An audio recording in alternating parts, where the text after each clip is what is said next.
thing I did on the Witham, the tackle shop, Steve Calcott's, he gave me a packet of hooks one day, and I used these hooks, which I'll just show you there. Which I'm having to hold them at a distance to see them. Yeah, very fine. Very fine. Unbelievable. And they served me well for most of my Witham catches. Sometimes I'd use a slightly thicker wire on stick float, and on the Trent I'd use a thicker wire. But I have caught on these on the Trent on Waggler. Stick, they weren't quite strong enough for a stick approach because you get more of a bump. Yeah. But even stick, I've caught on them. And are they mustards, or is that? Yeah, it's a mustard 5715. And so that gave me so much confidence when I started getting confident anyway. Again, it comes back to Dan Flask, where, you know, I probably got you using a tiny hook. I mean, I felt I could stick with a 22 in that wire because it was as light as any hook available. I genuinely remember days when I was struggling. I mean, you do struggling on there means maybe you've had a bite in an hour. Yeah. And you'd come along, you'd spend 20 minutes with me, and you'd find me right down to a 24, 22, maybe even sometimes 8-ounce bottom, and you'd always dot the float down, have a look at my shotting, and then I could cast back out and be into a fish within the first 5 minutes, and it was just, it was like this. It was like a magic trick. I mean, dotting the float is important, very important. Because the fish feel the float. Yeah, minimise that resistance. And I learned to sort of catch each dot between the ripples or the waves, and if it wasn't there behind the next wave, you knew it had gone. You weren't even seeing it go under, you were just waiting for it not to be there. Yeah. And so what brought you to that side of fishing, to the coaching side? I mean, obviously I got massive love for you for teaching me how to fish, but how did you get into it? I enjoyed helping people, and I'd come from a point where I suppose I never sought help, and when I thought I'd got something to give to people, and it just happened, I suppose, by chance, really. I said, well, why don't we take some juniors up to pick a junior team? And it came through talking to Alan Baines, who was Sheffield Amalgamated secretary. And I think at some point one of us said, well, we ought to have a junior team. It might have been Alan who said it. I said, well, we'll have some trials then and pick a good team, you know. We came second the first attempt. We were on the Thames, and we came fifth, which I thought wasn't a bad result, playing away sort of thing. Yeah. And we got a good team, but we came fifth, and that wasn't bad. And then, you know, the second year we came second on Suffolk Stour. That would be before your time. Before my time, I think it was the Nene. The Nene's the river I remember. Right, yeah. And I can't remember what we did on the Nene now, but you might know. I remember going to, just realising how different the river was, because there's the North Bank with its big industrial, sort of almost Trent-like feel, and then there was these... If anything, my favourite river, North Bank. Yeah, lovely place to fish once you got the knack of it. There was a lot of roach, some eels and perch, and it was tricky fishing. Again, deep, but them fish had come up. Yeah. And I think I once won my section on there on the British Sugar Champs, which is probably my best ever angling success. Yeah, well, that's good. Great from a match point of view, anyway. Great match for me personally, and I think I possibly had my best ever match on there myself, and that was interesting. I drew next to this local. I think his name was Green. I can't remember exactly. And I said, are we all right in this section? He said we could do with being 30 pegs to his left. I thought, that's a bad start. He said, we might be good for £5. And first hour I remember, it's all in my diary, but I think I caught 4 roach first hour and not knowing what had happened. And then suddenly my peg clicked into life and ended up with 70 odd roach and £14. Oof. And it was just so easy that day. My float went in, caught on the drop, and every fish was a netter from that point, from 4 little roach to start. And this is from an apparently dodgy, well, modest draw. Yeah, and I heard section winners were getting £6-7, and I'm thinking, sure I've won this, because it had gone so well. And then some guy from RAF caught £16 of skimmers to deny me. But I didn't really care. But the only downside was we could have entered a team. 3 of us went. I went with Kev Rice and Dave Hall, a couple of mates. And we didn't put a team card in. We had £21. And 2 Trentman teams were first and second with 19 and 18, I think, with 4 fishing. Could have been angling times that week. Yeah, it would have been good, but we got there a bit late, and I only booked a ticket night before. But from then on, I fished the sugar match, and I enjoyed it every time. And you could smell the sugar. Well, you could smell the sugar beets. Yeah, couldn't you? Same as at Winthorpe. Big factories, from Newark factory. Yeah. What about like more modern tackle innovations? Did you ever get into? Well, it's not modern, is it? Pole fishing, but I mean, you've always been a rod and line man, really. Well, I have, yeah, but I've enjoyed pole. I just think sometimes it's more about the tackle than technique. It's easy to learn though, and you can become a competent pole angler, I think. It's good for kids particularly. In quick time, yeah. Yeah.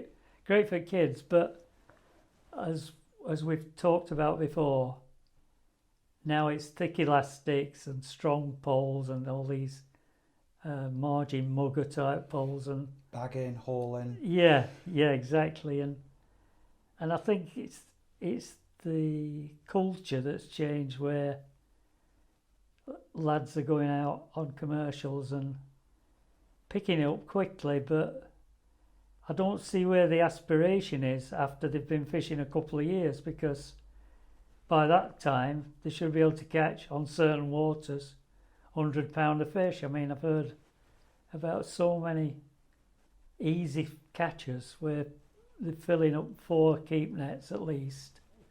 I was going to say, some of your protégés, not so much me. I mean, I'm capable of winning a few club matches, but some of my year really peers have gone on to do very well. I mean, Jamie Harrison, who is well known on YouTube, as well as on the match fishing circuit, feeder man in particular.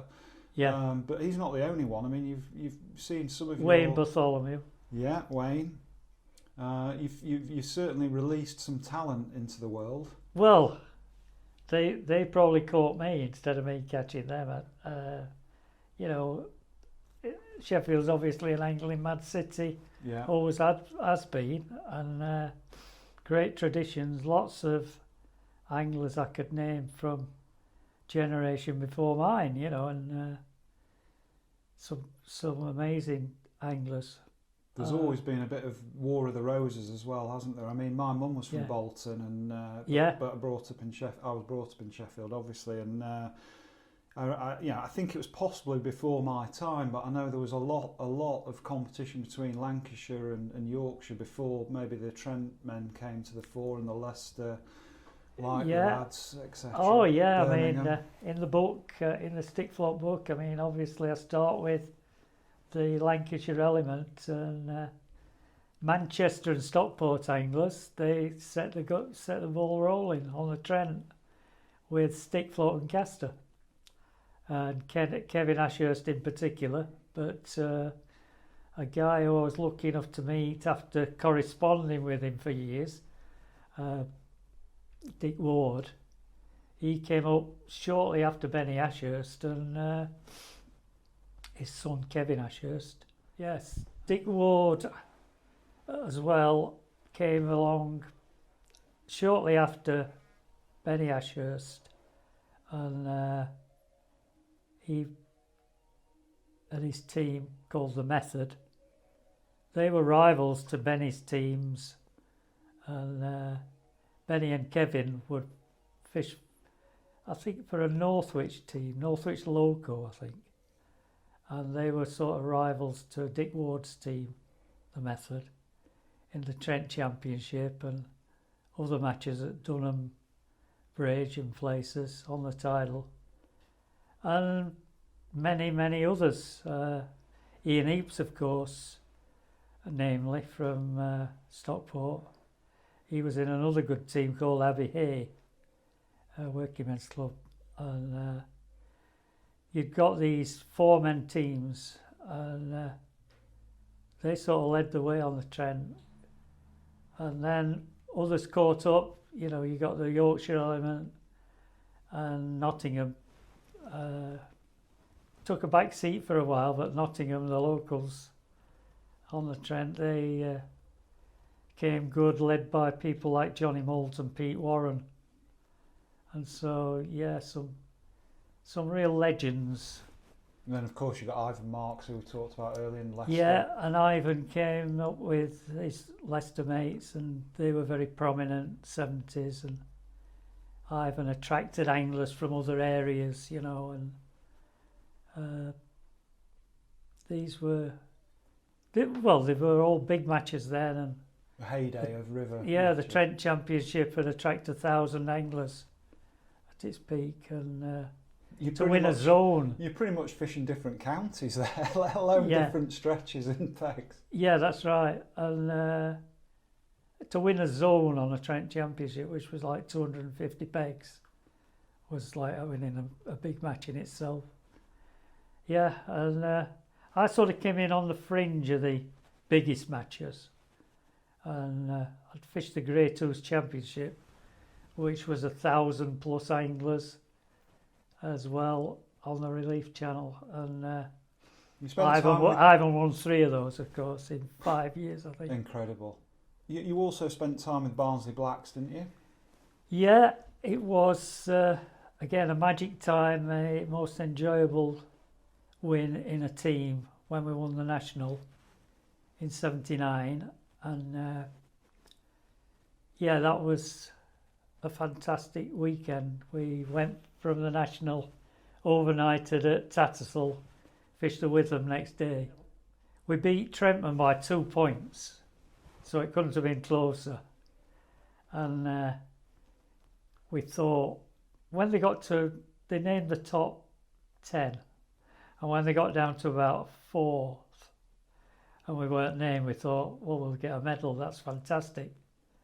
And then we weren't read out as 3rd or 2nd, so then we all jumped up in the air and good. We were sort of a youngish team. Who were you fishing with then? Well, it was the most experienced men were Dick Clegg as captain. Sorry, Tom Pickering was captain, but Dick Clegg and Dennis White were sort of the older end, and the rest of us were, I don't know, late 20s, early 30s. I was 29, of course, and Tom Pickering, ironically, as captain, was the only blank.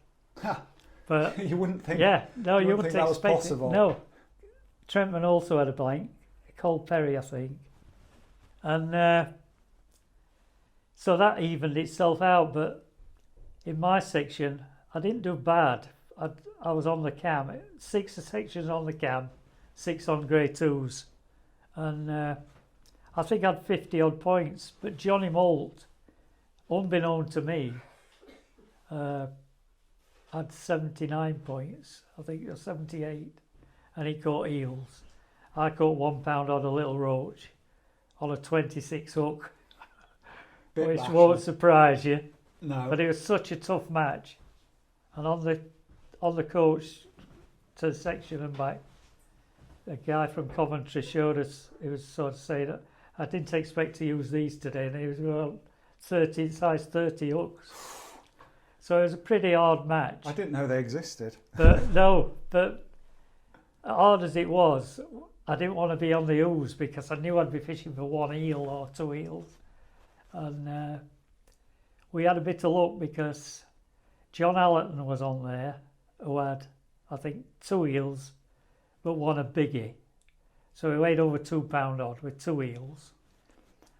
And John Smiles from Middlesbrough, who was probably a better angler than anybody knew at that time, he caught another 2 pound odd for good points.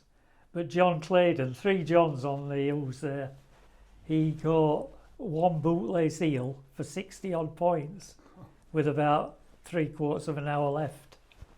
So that's where luck. That's tough. Yeah. That's where luck swings a result, and Trentman 2 points behind. Yeah, amazing. Yeah, that is amazing. So it's time I left you in peace, Jim. If you had to say what was your most magic fishing memory, could you find that? Do you think? One of them possibly was. One springs to mind. We went to Bobby George's fishery near Colchester. The dart player. Yeah, they will play as Dracula, is it?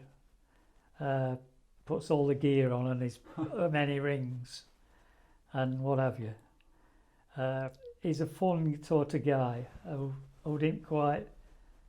I think he made a good living from it, but mostly through his antics, his showmanship. I think it's fair to say. And we went to meet Bobby George and we fished his lake, and I won this match as it happened, thanks to Mark Ragg, who put me right on dapping bread. So I knew it to be carp, and I thought this method will work. And so I went down with intentions of fishing pellet and then bread. And it was probably the easiest match I've won. I caught 1 or 2 on pellet, and then some of these expanders were floating. And as soon as I saw a carp take a floating bait, I thought, oh, I'll try bread. So I put my other top set on, went out to, I think, 14 metres, and caught a carp straight away. And just watching a carp come and suck your bait in off surface, I'm thinking, and you've only got a 2-foot piece of line above the bread. I'm thinking, well, this is ridiculous fishing.